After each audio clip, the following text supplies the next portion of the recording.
roads.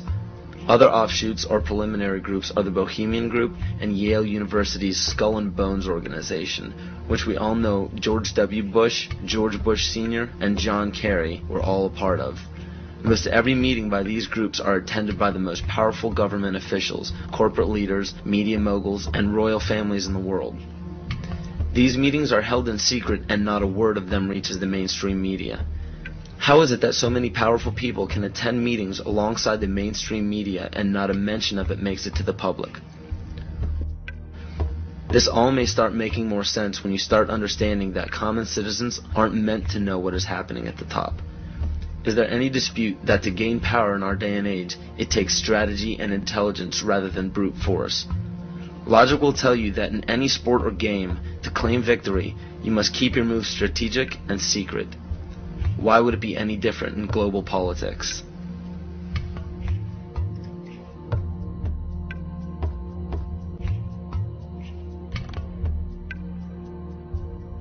If I bring up chess master up here and ask him, what are the principles, Wojciech, and become a master of the game of chess, he'll say these four things. He'll say that you need a sense of patience.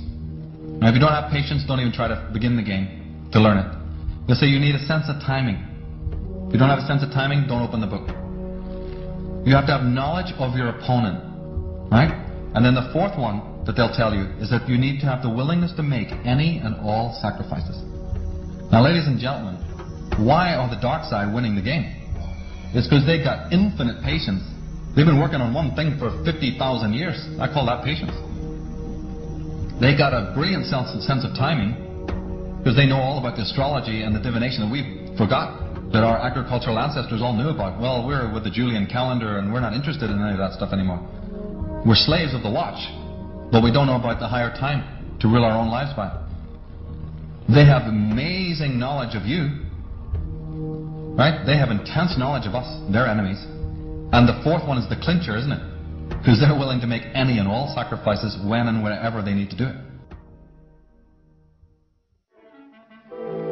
But Adolf, that would break our treaty.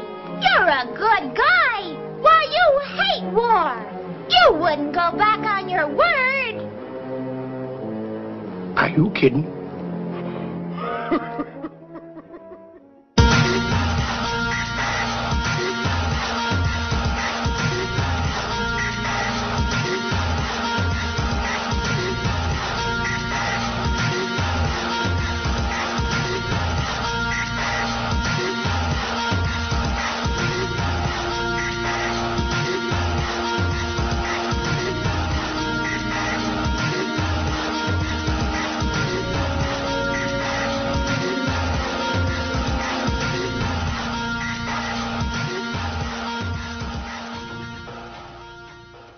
George W. Bush is a direct descendant of Godfrey de Bouillon. The Bouillons were servants of Pope Gregory VII and led the European noblemen into the crusade in order to recapture Jerusalem from the Islamic faith. He became the first king of Jerusalem and Duke of Lower Lorraine, which was known as a major region for the bloodline linked to the Illuminati. Bush is closely related to every European monarch. He is the 13th cousin of Queen Elizabeth and Prince Charles. He also has kinship with every member of the British royal family, the House of Windsor. The House of Windsor is known for abandoning their German names after World War I due to criticism of the people. A lesser-known fact about the House of Windsor, however, is the heavy funding contribution to bring Adolf Hitler to power in the rise of World War II. The swastika is actually a symbol of the sun, referencing to the sun order of the occult. The word Nasi is actually Nazi, one of the Anunnaki children of Mother Goddess Ninharsag in the Sumerian texts. And even the word Holocaust is actually Yiddish for burned sacrifice offering. Heinrich Himmler was the commander of the SS and one of the most powerful men in Nazi Germany. Himmler was a seventh-ray occultist and was very influenced by the book Astara by George Luns, who was an Austrian mystic. This occult book mapped out the plan for a cleansing of ethnicities and bringing about one race, and to revive the ancient tradition of the Knights Templar of the Middle Ages. The Knights Templar were a group largely killed off by the French monarchy. The remaining Templar created many Masonic orders and secret societies throughout Europe, from which the Illuminati is believed to have originated. It's important to note as well that the Bush family's ancestor, Godfrey de Bouillon, was a Holy Templar himself. To this day, every single United States president, with no exception, has a direct bloodline relation to British monarchs. And on December 20th, 1993, George Herbert Walker Bush was knighted by the Queen of England as a Knight Grand Cross of the Most Honorable Order of the Bath for his leadership in the Gulf War. Does it strike you as odd that our president, our leader, kneeled before the Queen of England in a ceremony that symbolizes allegiance?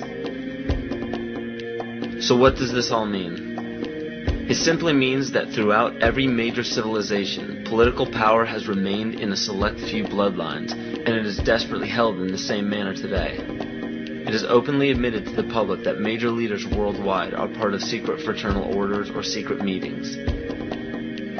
But what is not disclosed to the public is the purpose of these meetings. So let me spell this out for you. The major leaders from around the world are part of a united effort to remain in power forever.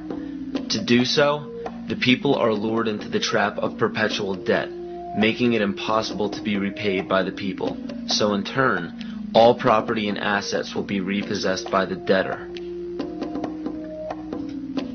For those of you who are unaware what it means when a government owns everything of yours, it's called socialism. All of this is part of an ultimate goal of the mystery religions. The mystery religion is the paganism we've been talking about all along. But the pagan religions known to the public today are nowhere near as involved as the mystery religion. It is much less confusing than you think. Try to imagine this practice as less of a religion and more of an ambition. The ambition is to reach enlightenment. There is no superhuman intelligence or fantasy involved in this. The gifts of God are very simple. Omnipresence.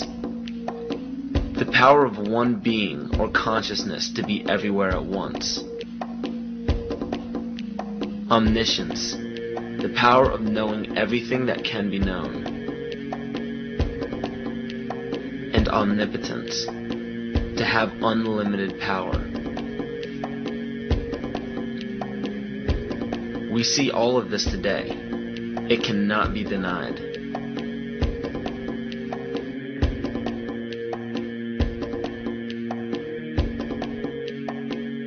If you still don't believe that the mystery religion is present today, just look around you. There are literally thousands of statues and emblems of ancient religions on every political establishment.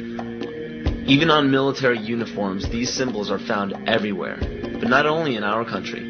The same emblems are found on every nation's military uniform. And why would this be? Because a life taken at a chosen time, place, and a specific manner, it becomes a sacrifice. And to further illustrate this point, on March 20th, 2003, President Bush launched a bombing of Baghdad at 5:50 Baghdad time. This lasted into March 21st. It was called shock and awe by the mainstream media, but according to the mystery religion, this date is known as the Eve of Ostara, more commonly known as the spring or vernal equinox. Occultists worship the goddess of the earth, Gaia, on this day. The Druids knew this date as the spring fertility rite, the day of feast. The war was promptly ended on May 1st, 2003. This date is known in the Druidic calendar as Beltane, or Walpurgis Night. It was named after Saint Walpurga, who was the pagan goddess of fertility. From March 20th to May 1st, the pagan ritual is to give blood to the earth and renew life to the goddess of fertility. What better time frame to declare a bloody war on the days of a ritual sacrifice and end it exactly when the pagan ritual ends?